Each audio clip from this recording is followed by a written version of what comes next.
think the big thing about the last 2 days, we never expected to be involved in the pennant race. We had lost to Cleveland 2 days in a row and really didn't know whether the last 2 games of the season were going to mean anything.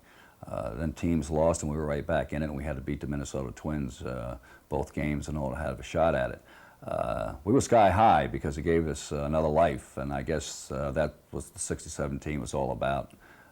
It was a tremendous team who had tremendous heart, and I think that's what I'll remember most about that team. You lose the Canigliaro, and the team battles back.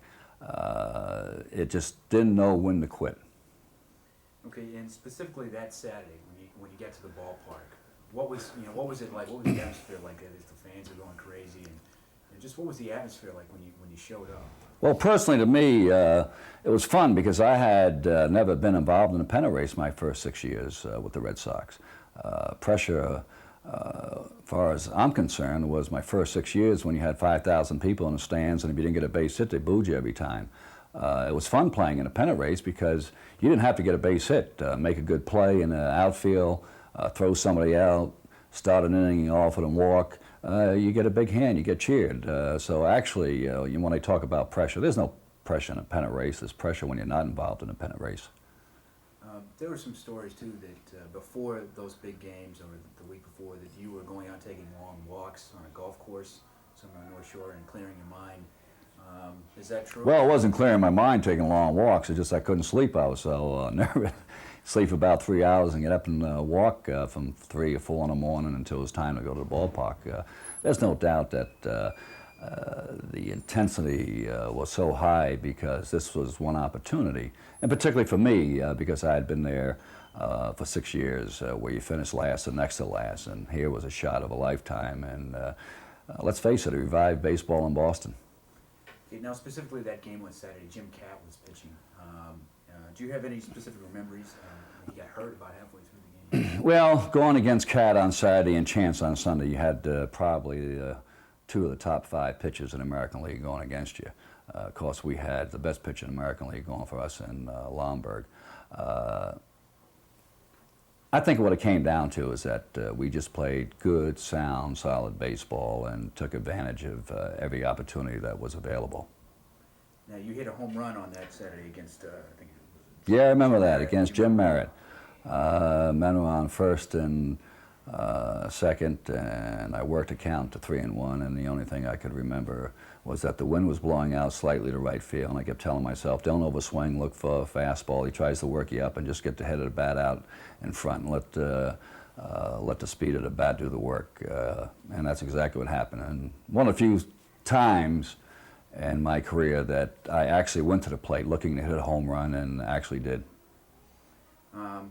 So you won on Saturday, and the Tigers split the doubleheader. So you come to the park on Sunday, and the story we heard is that you actually took a nap when you got to the clubhouse. Is that true? And how were you able to sleep at that point?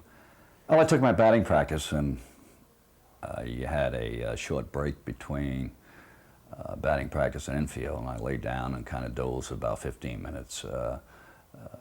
I was very, very relaxed on Sunday. The intensity was there, but the relaxation was there also because I thought that we would beat Chance if given the opportunity, and of course we did. Okay. Now, through 5.5 innings of that game, Chance was pretty much untouchable. It was 2-0 Twins, and then you had that big inning, and it started off with Jim Lonborg leading off. Do you remember that? Oh, I remember Lomberg leading the inning off. I was just hoping that Jones and Adair would get on so I could come up with men on base, because if you remember, I made an error in the outfield to allow one of the runs to come in for the Twins. So I wanted a chance to redeem myself, and when the bases were loaded, I knew they couldn't pitch around me.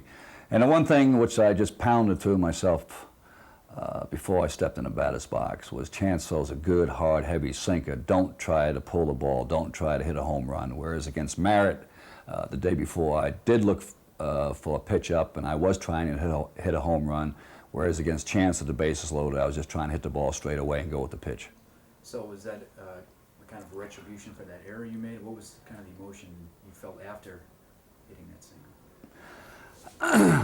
After I hit the base hit, of course we tied the score and there were no outs and runners were on first and third. I just kind of felt that destiny was ours, that there was no chance that we would not win the American League pennant right now. So going out for the ninth inning, were you thinking about it? You said 3 more outs, this is it, we're going to do it, or did you like just put that aside? No, with Lomberg pitching, soon as we took the field in the ninth inning, as far as I was concerned, the only thing we had to worry about was the Angels beating the Tigers one of the games, because we knew that Lomberg would get the 3 outs, 1, 2, 3. So what was it like when Rico Petrocelli caught that little pop-up? What was it like when Petrocelli caught the pop-up and the game was over? Tremendous emotion, and the only thing I could think about was get off the field before the fans tear the uniform off you or something like that. Like out the lawn boy. Did you really think that the fans were going to come out like they did en masse, just and really dangerously, especially to like lawn boy and people who didn't get off the field fast enough? Did you expect that? I just couldn't believe how fast the fans got on the field. I was pretty quick in my young days too, and I sprinted to the dugout and just about made it. So now you're just kind of waiting to hear about the Tigers game. I think that's the only,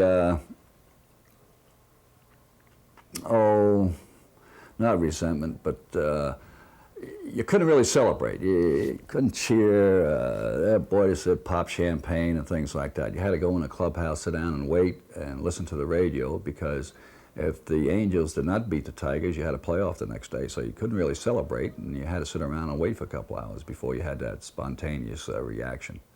So what was it like after the Tigers lost that game?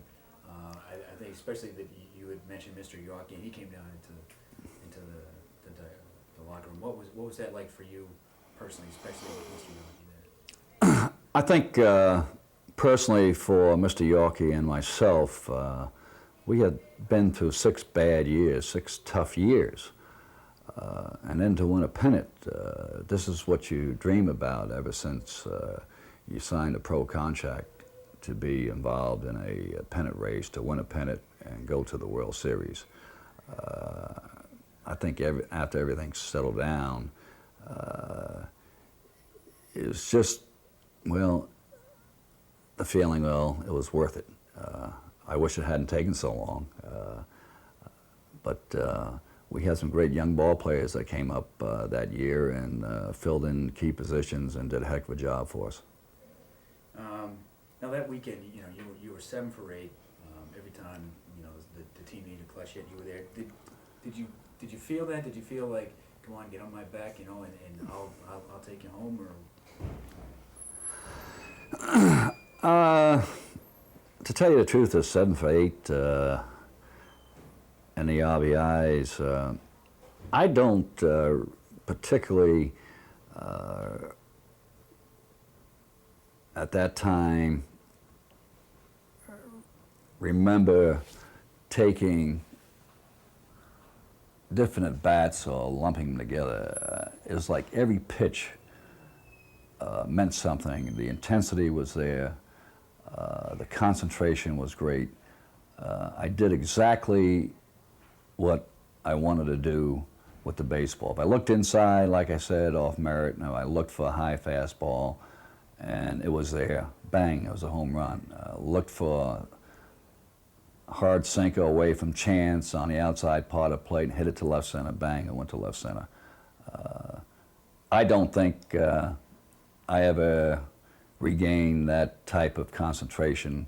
Maybe in the '75 playoffs against Oakland did I ever have that same concentration, say, as I did for those 2 ball games.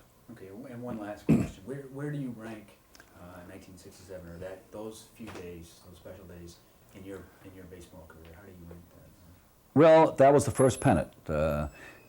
Again, going back to 6 tough years with the Boston Red Sox, that was my biggest thrill in baseball, winning the pennant in 1967, and those last 2 days particularly, in which I had something to do with it.